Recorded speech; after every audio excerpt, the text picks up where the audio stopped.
Va ora in onda Alta Tiratura con Alessandro Gnocchi.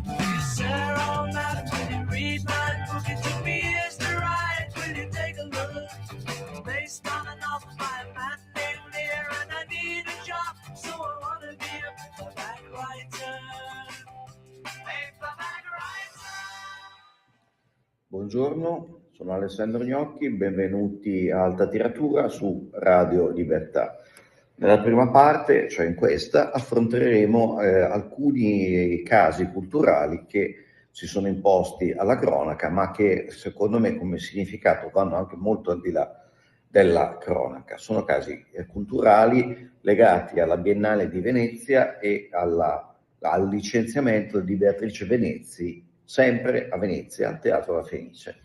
Quindi Venezia si ritrova, come dire, al centro di tutte le partite culturali tutti i dossier culturali più spinosi e importanti, spinosi per il centrodestra. Allora, riassumiamo brevemente i fatti, molto brevemente, legati alla Biennale. Allora, alla Biennale sono arrivati ieri gli ispettori del Ministero perché è contestata dal Ministero stesso la presenza alla Biennale del padiglione russo, che non sarebbe compatibile con il regime di sanzioni che l'Europa ha verso contro la Russia a causa della guerra in Ucraina. La Biennale ha replicato che, essendo la Russia proprietaria di un padiglione nazionale all'interno della Biennale stessa,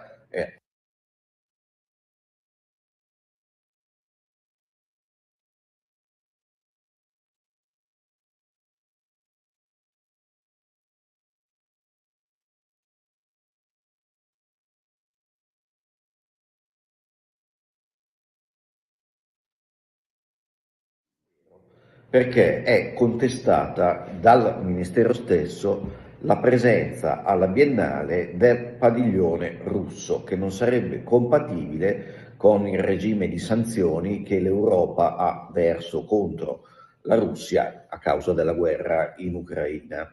La Biennale ha replicato che, essendo la Russia proprietaria di un padiglione nazionale all'interno della Biennale stessa, ha perfettamente diritto di partecipare alla manifestazione. Il presidente della Biennale, Pietrangelo Buttafuoco, ha detto che ha aggiunto che le procedure sono state rispettate pienamente e che la Biennale è una sorta di ONU dell'arte, cioè non discrimina nessuno, tutti i paesi sono ammessi. Poi c'è stata una seconda grossa polemica, questa volta legata al fatto che la giuria nominata dalla Biennale, che deve decidere il Leone d'Oro, cioè l'opera d'arte più bella o più significativa, ha escluso a priori che Israele, cioè che diciamo che gli stati che hanno delle vertenze al Tribunale internazionale dell'Aia siano esclusi dai premi, e questi sono la Russia e Israele. Israele ha protestato, l'artista israeliano ha mandato oggi una diffida perché dice non è giusto che, primo, non è giusto che io paghi le colpe dello Stato che rappresento, secondo, non è giusto che io venga escluso a priori, non c'è nessuna motivazione. Peraltro quest'artista insegna in un'accademia dove metà degli studenti sono palestinesi. Comunque, questo è l'altro tema che sta per esplodere, cioè quello appunto dell'esclusione di Israele dai premi, l'esclusione a priori. Questa polemica francamente è uno scontro fratricida, cioè tra Roma e Venezia, cioè tra la Biennale, che è un presidente nominato da Giorgia Meloni, e il governo stesso di Giorgia Meloni. Poi c'è il caso Venezzi. Allora, la Venezi era stata designata direttore d'orchestra, come ama lei farsi chiamare, non direttrice, alla Fenice di Venezia, teatro prestigioso, ma da quando è avvenuta la nomina la Venezia ha dovuto fare i conti con un logoramento continuo ancora prima che alzasse la bacchetta per dirigere l'orchestra. Proprio l'orchestra si è rivoltata, ha protestato in tutti i modi possibili e immaginabili, i sindacati sono insorti e insomma si è avuto l'impressione che non fosse poi diciamo così difesa dall'istituzione stessa, cioè dal teatro e tantomeno dalla politica romana. La direttrice poi ha fatto, il direttore ha fatto una gaffe francamente imperdonabile e che ha dato il destro per il suo licenziamento. La gaffe sarebbe di quella, praticamente la Venezia ha detto a un giornale argentino o comunque lei dice non l'ho detto proprio così, l'ha detto il giornalista, io non l'ho smentito, comunque vabbè, non ha importanza, questi sono dettagli che potete approfondire sui giornali.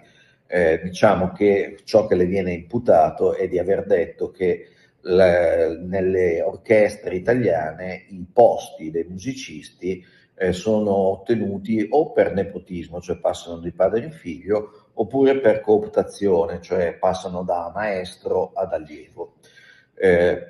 Questo ovviamente non ha fatto che buttare benzina sul fuoco e la Fenice ha dato l'impressione di cogliere la palla al balzo per poterla licenziare, cosa che significa anche, ha un significato anche politico, anzi secondo me è un significato quasi esclusivamente politico, cioè la Venezia è stata sacrificata sull'altare della pace sindacale in una città, Venezia appunto, che si avvicina alle prossime elezioni. Ora, avere questioni sindacali aperte con la Fenice e poi avere anche il caos alla Biennale sono due cose che i politici di destra non vogliono in un periodo di campagna elettorale. E quindi diciamo che la Biennale è una questione di lotta intestina nel centrodestra, la questione Venezi è una questione appunto di pace sindacale e insomma alla fine di culturale scopriamo che c'è poco, sono due casi politici. E qui arriviamo al nodo che ci interessa. Ora, sono decenni che gli elettori del centrodestra, ma non solo gli elettori del centrodestra, anche tanti italiani che non sono di sinistra, aspettano che finalmente la destra prenda in mano la cultura, cosa che non ha fatto con i governi Berlusconi. Sembrava che questa fosse una opportunità epocale quasi, no? Perché la maggioranza era molto ampia e perché comunque Fratelli d'Italia e la Meloni stessa avevano dato segnali di forte interesse per la questione culturale e diciamo desideravano, hanno teorizzato nel corso degli anni, questi intellettuali d'area, la nascita di un'egemonia culturale di destra simile, parallela a quella che è stata l'egemonia culturale della sinistra. Ora, l'occasione non pare sfruttata, anzi a questo punto il bilancio diventa un po' fallimentare perché in alcuni settori si è fatto sostanzialmente poco barra niente e dove invece la destra è sembrata più attiva, si sono aperte appunto queste pratiche che messe tutte insieme danno l'impressione di un fallimento, questo è inutile negarlo. Se dovessi aggiungere una cosa, e la aggiungo, direi che possiamo scordarci che per i prossimi 500 anni un intellettuale, un artista, un direttore d'orchestra venga a raccontarci che lui vota a destra e che sta con la destra, perché purtroppo l'impressione è che la destra, come dire, sia cannibale di se stessa e non sia poi disposta al momento decisivo a difendere i suoi stessi candidati, le persone che ha scelto. Purtroppo sarebbe, appunto, sprecare questa occasione sarebbe veramente grave, brutto. Purtroppo le cose stanno andando così, non è che rimanga molto tempo per raddrizzarle, vedremo cosa succederà alla Biennale. Io temo che ci possa essere il commissario, dico temo non perché faccia il tifo per uno o per l'altro, ma semplicemente perché delegittimare la Biennale significa andare a delegittimare l'istituzione culturale italiana più nota al mondo, sia per la Biennale d'Arte sia per la Mostra Internazionale del Cinema. E quindi commissariare all'inizio della mostra d'arte più famosa al mondo, secondo me manda un segnale veramente brutto, negativo e soprattutto internazionale addirittura. E qui chiudiamo. La questione culturale è aperta, vediamo cosa succederà.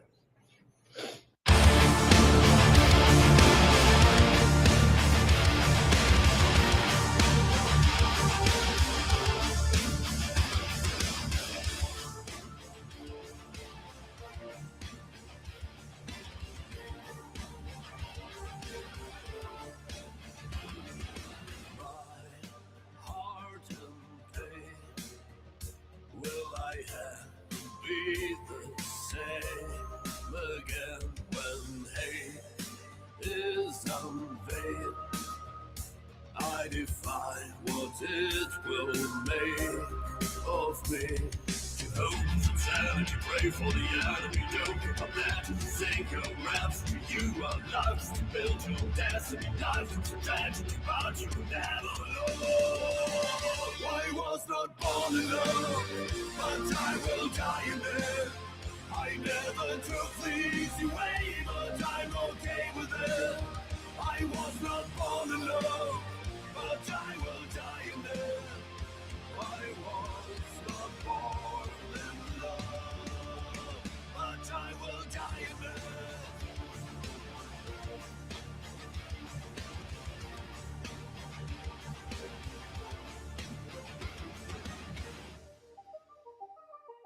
What has begun has no need to stay until the end. I won't come undone, nor will I give in to my descent. Trying to find and reflect from calamity, from nothing that is built my life with hope and sanity. I'm rebel to the core. I was not born alone, but I will die in it. I never took the easy way, but I'm okay with it. I was not born alone, but I will die in it. I was not born in love.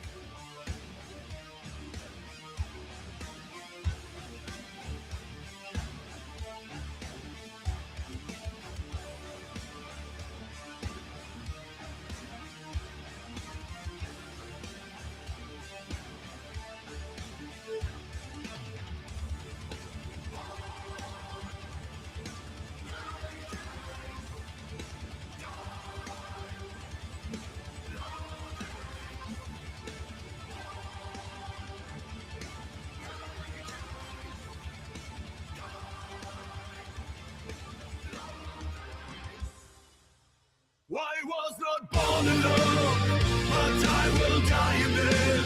I never took the easy way, but I'm okay with it.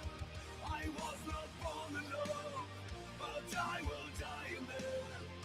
I was not born in love, but I will die in it. I was not born in love,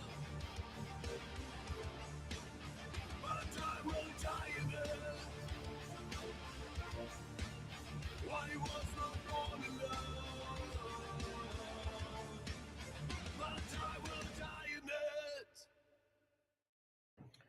Buongiorno, eccoci nella seconda parte di Alta Tiratura. Io sono Alessandro Gnocchi, questa è Radio Libertà e per una volta parliamo di libri perché in questi giorni gli editori sono ovviamente scatenati perché tra poco aprirà il Salone del Libro di Torino, dove verranno presentate le novità più importanti. Ora dovete sapere che sono 3 i periodi di iperattività editoriale. Innanzitutto appunto il periodo del Salone del Libro, il Salone del Libro a primavera, dove vengono portati gli autori internazionali e dove vengono presentate le novità più rilevanti. Poi c'è un altro piccolo picco di pubblicazioni poco prima che inizi l'estate, e lì è il momento dei libri da ombrellone, diciamo così, il saggione leggero, oppure soprattutto il thrillerone o il pornacchietto, come la famosa trilogia delle 50 sfumature. E poi c'è un terzo momento, che forse è quello più intenso, che si colloca, diciamo, alla fine del rientro dalle vacanze, e lì sono i libri che poi verranno proposti come strenne, cioè sono quelli che si lanciano i libri che potrebbero fare il botto intorno al Natale, quando il libro diventa anche un regalo per gli amici e parenti.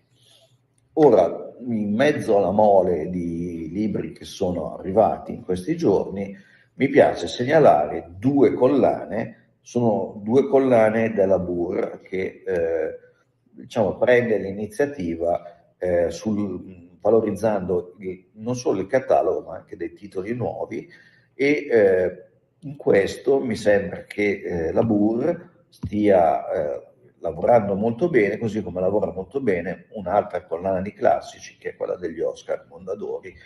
E veniamo però appunto a questa novità.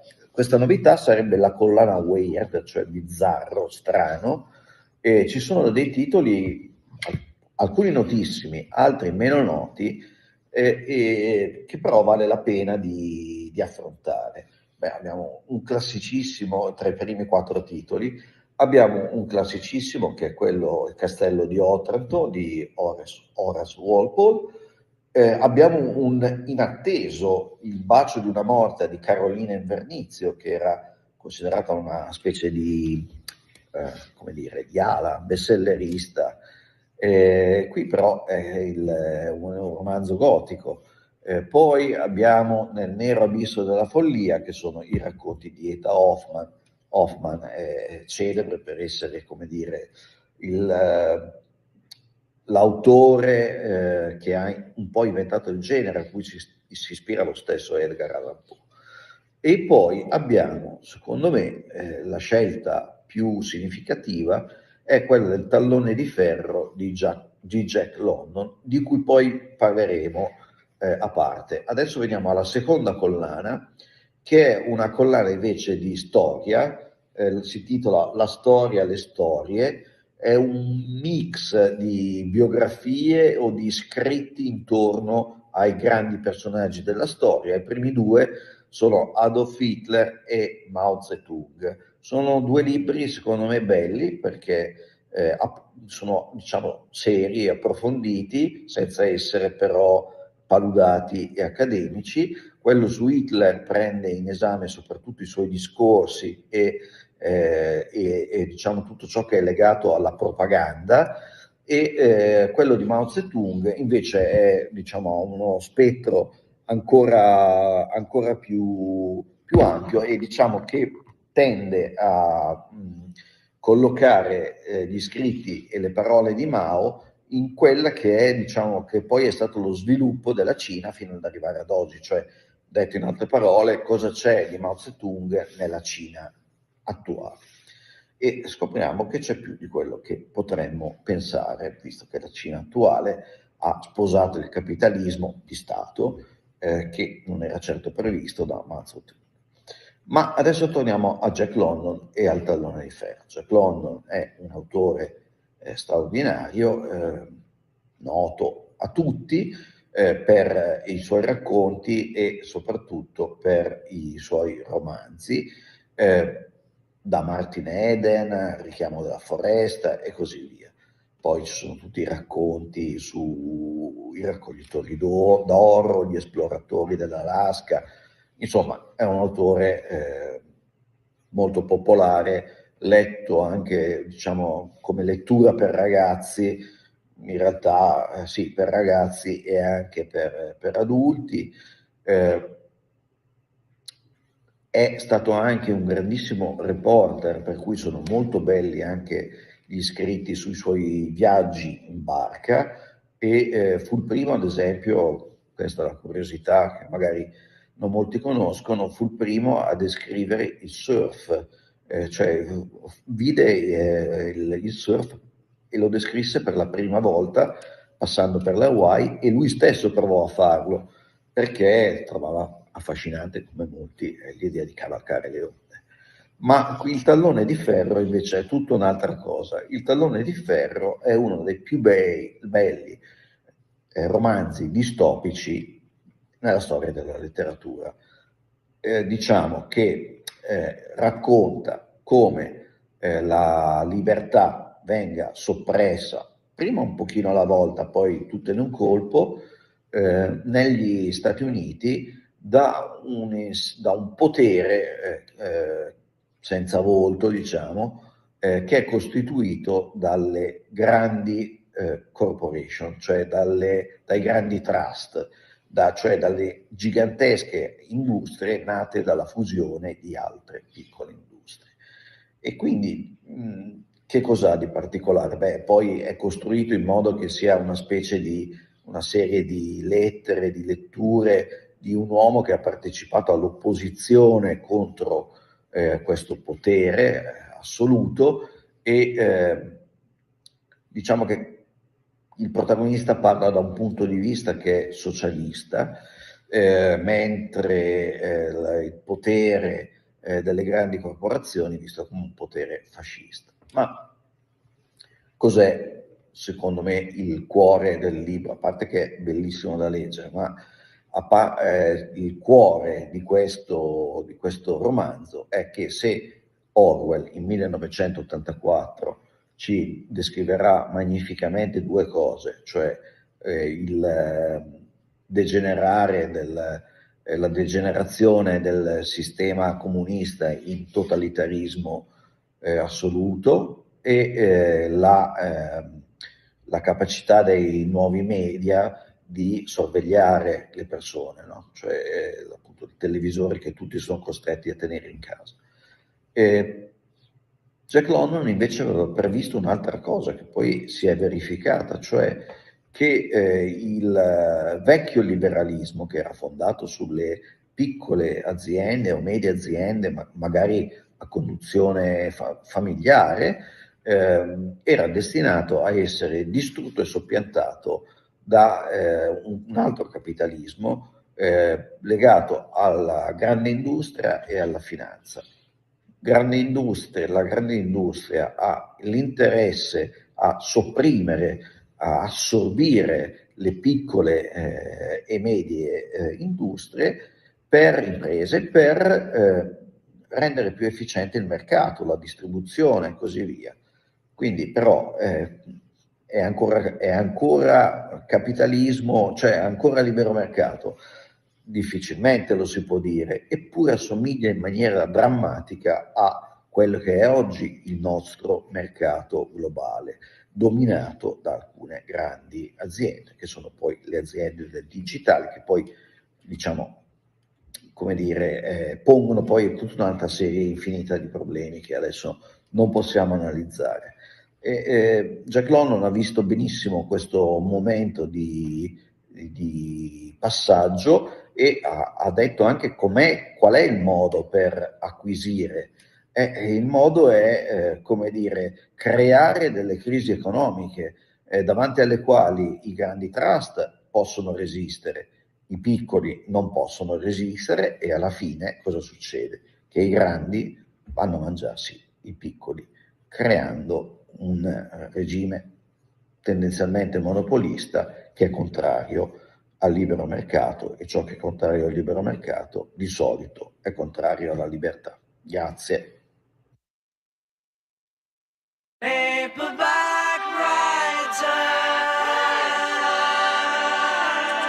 Avete ascoltato Alta Tiratura.